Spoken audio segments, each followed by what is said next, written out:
ஒரு இணைகரத்தின் அடுத்தடுத்த பக்கங்கள் முறையே 12 சென்டிமீட்டர் 9 சென்டிமீட்டர் சொல்லிட்டாங்கப்பா. சிறிய பக்கங்களுக்கு இடையான தொலைவு கேட்குறாங்க.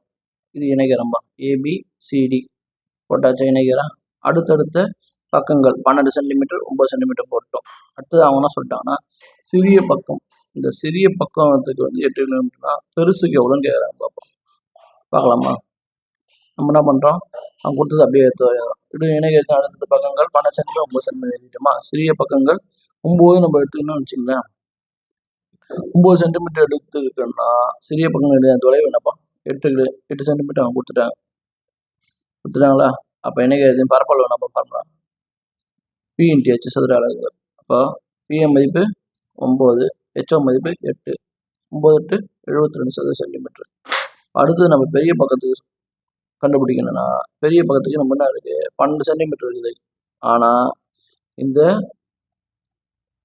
தொலைவு இல்லை. அதனால நம்ம என்ன பண்ண போறோம்னா இணையத்தின் பரப்பளவு ஆல்ரெடி கண்டுபிடிச்ச 71 சதுர சென்டிமீட்டர் போட்டுட்டு பியோட மதிப்பு 12 போட்டேன், ஹெச்ஓ மதிப்பு தெரியல, அதை அப்படியே வச்சுக்கிறேன். அப்போ 72 டிவைட் 12 போட்டால் 6 சென்டிமீட்டர். இந்த 6 சென்டிமீட்டர் தான் பெரிய பக்கம் தொலைவு.